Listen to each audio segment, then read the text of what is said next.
सौरभाढ्य मैनाकवन्दितपदाम्बुजदण्डितारिन् श्रीवुष्ट्रवाहन सुलक्षण लक्षितांग श्रीवीरधीर हनुमान् तव सुप्रभातम् पंचाननस्य भवभीतिहरस्य राम पादाब्ज सेवन परस्य परात्परस्य श्री अंजना प्रिय सुतस्य सुविग्रहस्य श्रीवीरधीर हनुमान् तव सुप्रभातम् गन्धर्वयक्षभुजगाधिप किन्नराश्च आदित्य विश्ववसुरुद्र सुवर्ष संघाः संकीर्तयन्ति तव दिव्य सुनाम पंक्तिम् श्रीवीरधीर हनुमान् तव सुप्रभातम् श्रीगौतमी च वनतुम्बुर नारदात्री मैत्रेय व्यास जनकादि महर्षि संघाः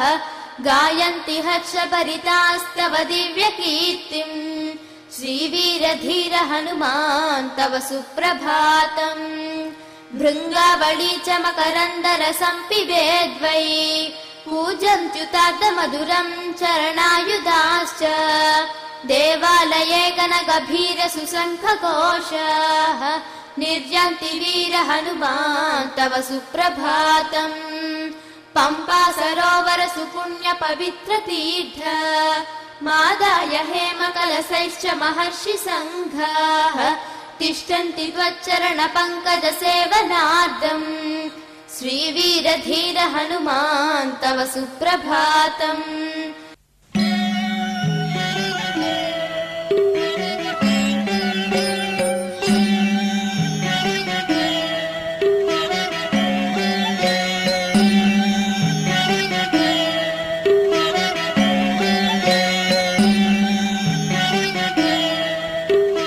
హనుమంతుడు రావణుని సభలో ప్రవేశపెట్టబడ్డాడు. అతని మీద అనేక ఆరోపణలు చేయబడ్డాయి. దీన్ని విశ్వనాథ సత్యనారాయణ గారు ఒక పెద్ద కోర్టులాగా చిత్రీకరించటం మనకు కనపడుతుంది. రామాయణ కల్పవృక్షంలో హనుమంతుడి మీద నేరారోపణ చేసి రావణాసురుడు చెప్పాడు, ఇతన్ని సంహరించండి అని. విభీషణుడు అడ్డుపడ్డాడు. సోదరా, దూతను సంహరించకూడదు, కాబట్టి వాళ్ళు చెప్పిన రీతిగా ఇతను చెప్పాడు, ఇతన్ని మనం సంహరించటంలో అర్థం లేదు, దీనివల్ల నీకు అపఖ్యాతి వస్తుంది, కాబట్టి దూతను సంహరించొద్దు అని చెప్పి అనేక కోణాలలో చెబితే రావణుడు ఆ మాటకి విశ్వాసం కలిగి దూతని అనేక రకాల శిక్షించవచ్చు అని చెప్పి శాస్త్రం చెబుతోంది. శిక్షల్లో కూడా కొన్ని పద్ధతులు చెప్పారు. ఇష్టమైనటువంటి అవయవాలని ఛేదించటము, లేకపోతే కాల్చటము, ఇటువంటివి శిక్షలుగా చెప్పబడ్డారు. వానరులకి తోక ఇష్టము, కాబట్టి ఈ వానరుని యొక్క వాలాన్ని దహించండి అని చెప్పి ఆజ్ఞాపించాడు. హనుమంతునకు తోకని దహించేటటువంటి శిక్ష విధింపబడ్డది. ఇక్కడ మనకి సాహిత్యంలో మొత్తము సంస్కృత, ఆంధ్ర, అన్య భాషల సాహిత్యాలు మొత్తంలో మనం చూస్తే సందేశ కావ్యాలు అని చెప్పి ఒక పరంపర ఉన్నది. దూత కావ్యాలు అంటారు. మనం మేఘ సందేశము అనేటటువంటి దాన్ని ప్రముఖంగా కాళిదాసు రచించినటువంటి దాన్ని వింటూ ఉంటాం. ఇటువంటి సందేశ కావ్యాలన్నిటికీ కూడా మూలమైనటువంటిది ఈ ఆదికావ్యమైన రామాయణంలో ఉన్నటువంటి హనుమత్ సందేశం. ఇది దూతకావ్యము, సందేశ కావ్య భాగము అని మనం అనుకోవటానికి ఇక్కడ అనేక కారణాలు కనపడతాయి. ఇతన్ని దూతగానే రావణాసురుడు, విభీషణుడు కూడా ఇప్పుడు ఈ వాదులాటలో అనుకున్నారు. అంతేకాదు హనుమంతుడు కూడా చెప్పేటప్పుడు అహం రామస్య సందేశాత్ దేవి దూతస్తవాగత, సీతాదేవితో చెప్తాడు, తల్లి నేను రాముని యొక్క సందేశంతో దూతగా ఇక్కడికి వచ్చాను అని చెప్పి. అందువల్ల ఇది సందేశ కావ్యము, దూతకావ్య భాగము అని చెప్పి మనకి తెలుస్తుంది. వానరోహం మహాభాగే దూతో రామస్య ధీమత రామనామాంకితం చేదం పశ్య దేవి అంగుళీయకం అని చెప్పి రాముల వారి యొక్క అంగుళీకాన్ని ఇస్తూ కూడా నేను రామదూతని అని చెప్పి స్పష్టంగా చెప్పుకుంటాడు.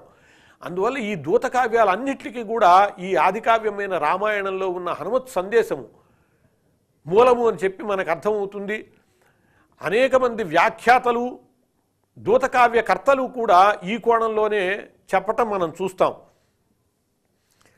మల్లినాథుడు మేఘ సందేశానికి వ్యాఖ్యానం వ్రాస్తూ సీతాంప్రతి రామస్య హనుమత్ సందేశం మనసి నిధాయ, సీత గూర్చి రాముడు పంపిన సందేశాన్ని మనస్సులో పెట్టుకుని కాళిదాసు మేఘ సందేశాన్ని రచించాడు అని చెబుతాడు. అంటే సందేశ కావ్యాల్లో ప్రధానమైనటువంటి ఆ మేఘ సందేశానికే మూలము ఈ హనుమత్ సందేశము అని చెప్పి మల్లినాథ సూరే చెప్పడం మనకు అర్థమవుతుంది. అలాగే విశ్వనాథ వారు కూడా తమ శశిదూతంలో ఒక నిషధేశ్వరేంద్రునకు నొక్క మరాళమ తల్లి కంబడిన్, ఒక రఘువంశదేవునకు నొక్క ప్లవంగమ వీరునింబడిన్, అంటే నైషధంలో నలునకు హంసలాగా రఘురామునకు హనుమంతునిలాగా వీళ్ళు సందేశాల్ని పంపినటువంటి వాళ్ళు. అట్లా ఈ సందేశ కావ్యాలకి అక్కడ కూడా శశిదూతంలో కూడా హనుమంతుని గురించి విశ్వనాథ వారు చెప్పుకోవడం జరుగుతుంది. పుట్టవర్తి నారాయణాచార్యులు గారు మేఘ సందేశం రాశారు. దాంట్లో కూడా వారు హనుమంతుడొక్కనాడు ఆర్ద్ర హృదయుడు దూత, నీ ఒకడవే నేడు నెనరుగలిగిన దూత అని చెప్పి దూత కావ్యాలు రాసిన వాళ్ళందరూ కూడా హనుమంతుడిని స్మరించకండగా ఉండరు. శ్రీనాథుడే అంటాడు, ఆది పరోపకారులై చరించిన ఎట్టి ఆంజనేయాదుల బోలనైతి అని చెప్పిన ఈషధంలో అనిపిస్తాడు. భట్టుమూర్తి ఇటువంటి దూతకావ్యాలలో ఆ దౌత్యానికి భట్టుమూర్తి హనుమద్భక్తుడు, హనుమత్ ప్రసాద లబ్ధ సారస్వతాలంకారుణ్ణి అని చెప్పుకున్నటువంటి వాడు. తన కావ్యంలో వసుచరిత్రలో చాలా కీలక పాత్ర హనుమంతునికి ఇస్తాడు. అనిల కుమారకుండు మరుదధ్వ నిరోధి పలాశ మండలి ఘనవన రాశిలో పొడమి కానుపు పద్మిని చిక్కి సృక్కగాన్ ఇనకర ముద్రజూపి వెలయించి తదంబుజరాగపాళిగై కొనుచు ప్రవాళ తేజమున కూరిమి గంటే పలాస వీధులన్నని చెప్పి చక్కగా హనుమత్ సందేశం అంతా కూడా మంజువాణి సందేశానికి అన్వయమయ్యేటట్లుగా కావ్యంలో కీలక పాత్ర ఈ హనుమత్ సందేశానికి ఇస్తారు. ఇలా సందేశ కావ్యాలన్నిటా కూడా ఈ హనుమత్ సందేశాన్ని గురించి మరి స్పృశించటం, దాని గురించి ప్రసంగించటం, అలాగే వాటన్నిటికీ కూడా ఇదే మూలము అనేటటువంటిది మనకి వ్యక్తం చేయటం జరుగుతుంది.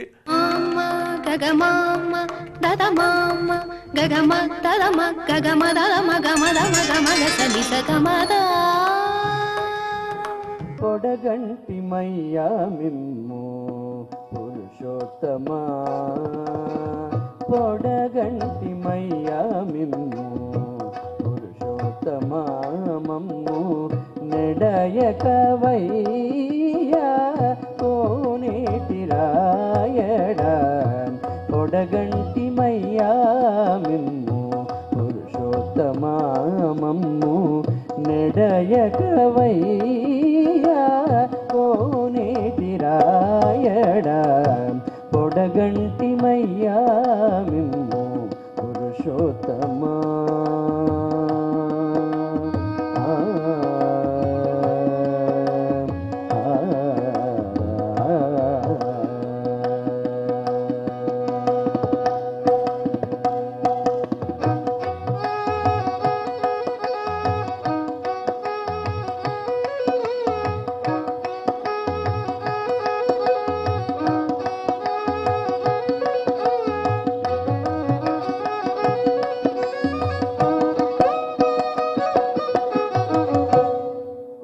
మమ్ము నీలినట్టి కులదైవమా చాలా నేరిచి పెద్దలిచ్చిన నిధానమా, కోరి మమ్ము నీలినట్టి కులదైవమా చాలా నేరిచి పెద్దలిచ్చిన నిధానమా, గారవించి దప్పిదీచు కాలమేఘమా,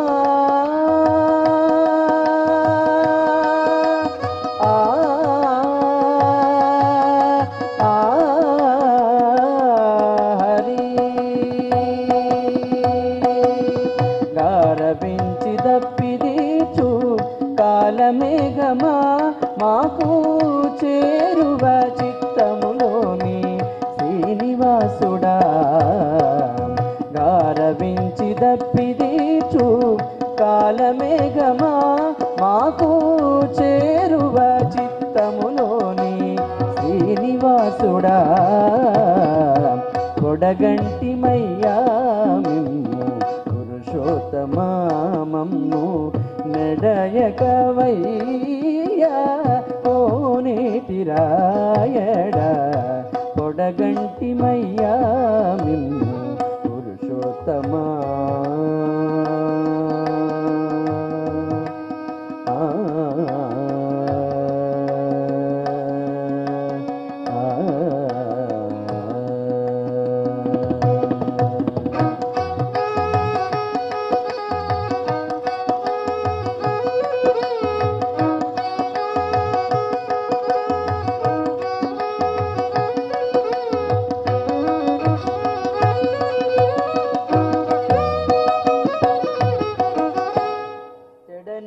బ్రతికించే సిద్ధమంత్రమారోగా లడచి రక్షించే దివ్యౌషధమా చెడనీక బ్రతికించే సిద్ధమంత్రమారోగా లడచి రక్షించే దివ్యౌషధమా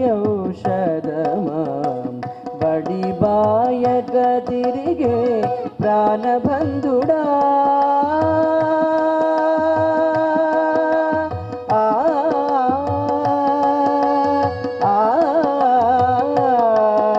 హరి బడి బాయక తిరిగే ప్రాణబంధుడా మమ్ము గడించినటి శ్రీ వెంకటనాథుడా బడి బాయక తిరిగే ప్రాణబంధుడా మమ్ము గడించినటి శ్రీ వెంకటనాథుడా పొడగంటిమయ్యా మిమ్ము పురుషోత్తమా మమ్ము నెడయగవయ్యా కోనేటిరాయడా పొడగంటిమయ్యా మిమ్ము పురుషోత్తమా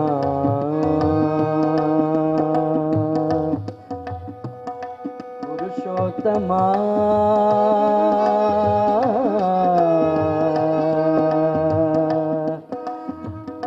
పురుషోత్తమా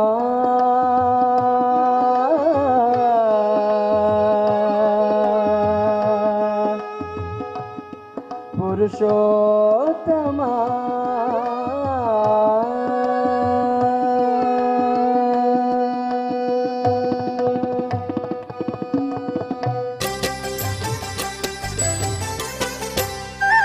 శుద్ధి ప్రకరణ తత్వం పూర్తయిన పిదప తొలిసారిగా విఘ్నేశ్వరుణ్ణి ధ్యానం చేయటం సనాతనంగా వస్తున్నటువంటి సంప్రదాయ తత్వం. భగవంతుడు ప్రసాదించినటువంటి ఈ జీవితంలో ఎటువంటి విఘ్నాలు కూడాను మనకు వాటిల్లకుండా ఉండటానికి స్థితిపతి, నిధిపతి, ప్రియపతి అయినటువంటి ఆ గణేశుని ఆరాధన చేయాలి. ఏదైనా వ్రతాన్ని ఆచరించేటప్పుడు కానివ్వండి, శుభకార్యాలు ప్రారంభించేటప్పుడు కానివ్వండి, తప్పనిసరిగా గణేష ఆరాధన చేయకుండా ఆ గణపతిని తలవకుండా ప్రారంభించినట్టయితే వాటన్నిటికీ కూడాను విఘ్నాలు కలుగుతాయి కదా. అందుచేత విఘ్నాధిపతి అయినటువంటి గణేశుని అర్చించే తర్వాతే మనం పూజలోకి వెళ్ళాల్సి ఉంటుంది. కాబట్టి ఇక్కడ ఆ స్థితిపతి, నిధిపతి, ప్రియపతి అనేటువంటి గణపతిని హరిద్రా గణపతిగా కూడాను కొన్ని వ్రతాల్లో మొట్టమొదటిసారిగా పసుపుతో చేసినటువంటి వినాయకుడిని పెట్టి పూజ చేసేటువంటి విధి విధానం ఉంది.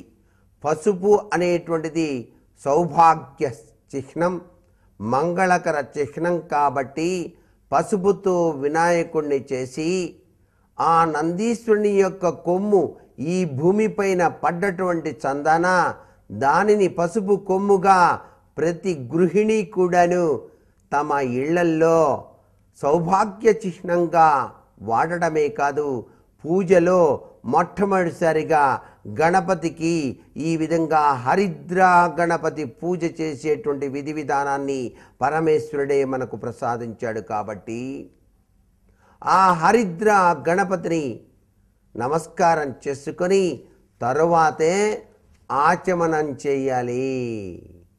ఆచమనం చేయకుండా పూజ చేస్తే ఫలిస్తుందా అండి?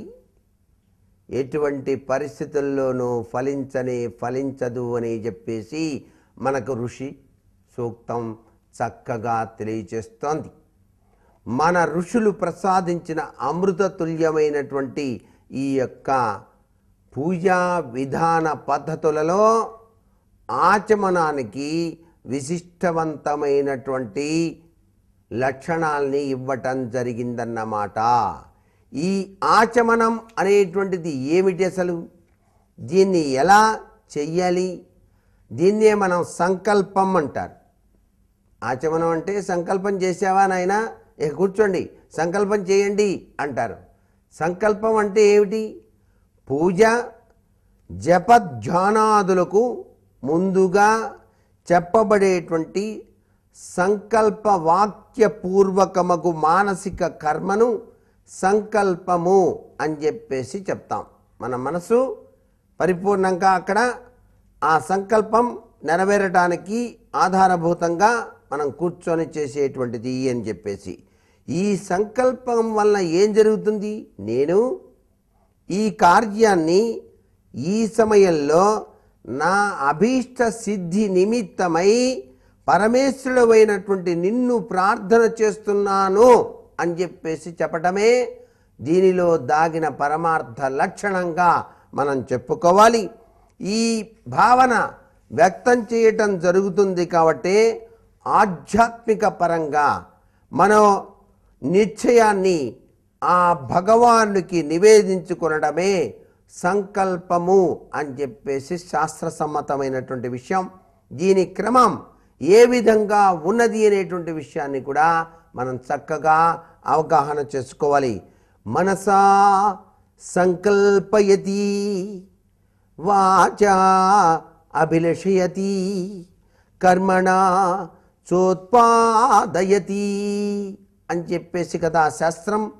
మనసు చేత తలచటం, నోటి చేత పలకటం, క్రియ చేత ఆచరించటం, ఈ మూడు కూడా సంకల్పంలో దాగినటువంటి అద్భుత తత్వాన్ని ప్రసాదిస్తున్నాయి. కాబట్టే సంకల్పం చేసి తరిద్దాం.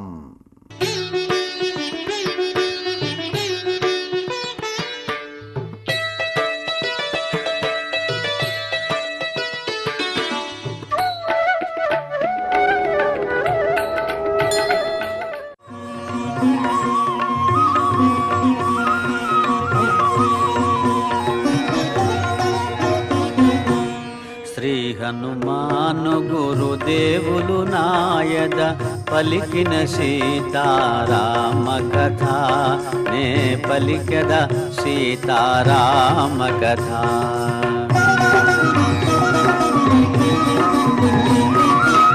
శ్రీ హనుమంతుడు అంజనీసుతుడు అతి బలవంతుడు రామభక్తుడు లంకకు పోయి రాగల ధీరుడు మహిమోపేతుడు శత్రుకర్షణుడు జాంబవదాది వీరులందరును ప్రేరేపింపగా సమ్మతించెను.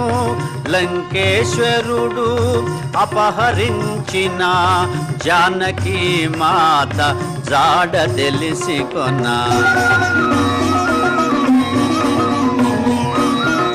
తన తండ్రి అయిన వాయుదేవునకు సూర్యచంద్ర బ్రహ్మాది దేవులకు వానరేంద్రుడు మహేంద్రగిరిపై వందనములిడే పూర్వాభిముఖుడై రామనామమున పరవశుడయ్యే రోమ రోమమున పులకితుడయ్యే కాయము పెంచే కుప్పిల్చి ఎగసే దక్షిణ దిశగా లంక చేరగా